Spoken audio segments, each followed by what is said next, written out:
Hi, I am Dwayne.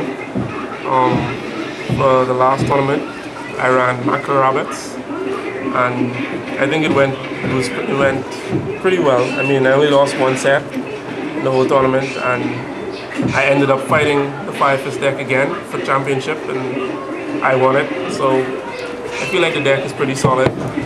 I'm just gonna go through the deck profile. Everything is pretty standard. Two rabbits.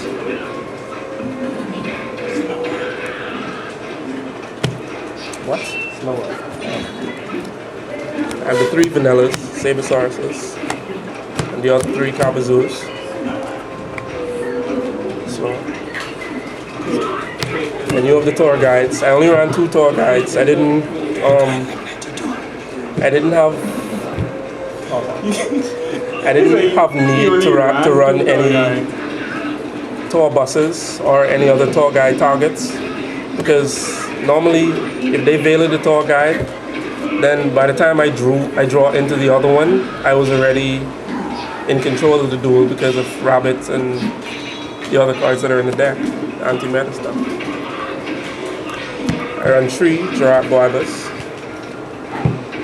It's a pretty good card. I mean, when it destroys a monster by battle, it doesn't even have to go to the grave, which works well with the Macrocosmos. I get to special summon the other one from my deck, and then that gives me an easy. I run two Thunder Kings, they're pretty standard, anti-meta, and they slow a lot of decks down, and I don't really search that much. So yeah. Then, this was like my MVP of the deck, Foster King Dinos. Well, what they did was, because I run a very trap heavy deck, it's difficult for them to get a monster on the field just to like chop and get over it. So anything that they would need that would be resistant to my traps would most likely have to be special summoned. So it really shut down a lot of decks until I could draw into better things. By the time they move it, they use their resources in my hand as full, so I could then go off. I don't run a lot of spells. I have the big spells of the deck. Dark Hole, Heavy Storm, just for field destruction, you know, when your opponent overinvests. I mained two MSTs, just, you know, back row 8. MSTs are very important for my Guabas to go off, because I can't have my opponent bottomlessing my monsters. I run two Porter Dualities, just to search. I ran two Forbidden Lances. I thought three would have been too much. And this is one of the cards I was telling you about earlier. That combos well with Guaiba, because I can have them there and then I can attack into their bigger monster and then activate Lance on their monster, weakening it, and then my Guaiba can go off. Right. And even if they bottomless, I could still chain my Guaiba will stay.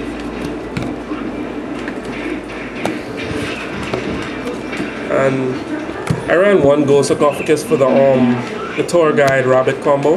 Like when I draw Ghost Sarcophagus and tour guide, it's like a first turn. I'll basically have control after that turn, because I can banish the rabbit, normal summon the tour guide, exceed, bring Levy in and bring back the rabbit, banish it for the two vanillas from the deck, and then exceed for whatever one of the dragons I need.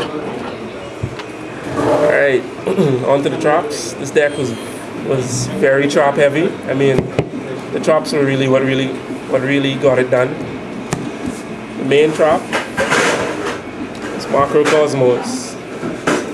The name of the deck is Macro Rabbits. And the reason why I ran it at 3 and not 2 was because it's a card that you need to shut down your opponent. I mean, in the tournament that I do, there were two Mermail decks. Well, there was a Mermail deck and a Mermail variant, and Macro Rabbits really shut them down because of the Macrocosmos.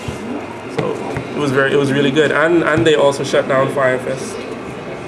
And there's a lot of decks. It hits a lot of decks, and it doesn't cause any minuses for me.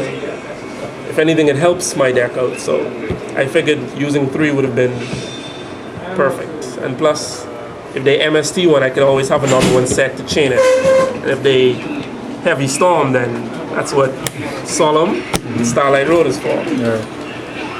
Well, Solemn is basically a staple now. Starlight Road, any deck that is trop heavy, it's like, it's a must use. And I ran 1 compulsory just for those monsters that you can't destroy with card effects. I just compulse it back and set up and be prepared for it in case they try to bring it back at me. Ran 2 bottomless. Monster hate. I mean, some of my monsters were weak, like the Fossil Dino. I mean, I can't have you normal summoning and punching over my monster, then special summoning, and that's why I ran 2 bottomless. I mean, bottomless is kind of a staple. I ran 2 torrentials. Torrential also came in good with the lances that I run, because if you lance your monster, you can torrential, and then all your opponent monsters will go, and then yours is safe. Right. Then I ran 2 DPs. Well, also for monsters that can't be destroyed by card effect, and also to protect. Once I set up, I like my field to be like protected. I can't have, and the whole thing about it is marker rabbits. The strongest monster we bring normally is 24. So your opponent will always try to attack over you, and then you got these to surprise them with. I also ran 2 mirror forces. Like a 10 card for me would be memory loss. I get acid golem was just for those plays when you had something that I couldn't normally punch over. Run 1 Utopia, Gemini Pearl, they were standard. Then you have the Evils are a lineup. I run 3 Lagia, 3 Delta. Well, base stroke was just for protection. Xyz's deck, the short one, and the 1 starters for the Starlight. I'm just going to show you the side deck. I mean, the side deck was just specific to my mind's area. I thought running these level 3s, and the 1 star. I mean, I cited another compulsory just in case. Benevolent Catastrophe 5S. Right. 1 Dark Ride. And next, well then, we have the Dimensional Fissures, which also up. That was the same reason for Smashing Ground. Right. Monster removal that doesn't target. And the 3rd MSD. If anything back row heavy.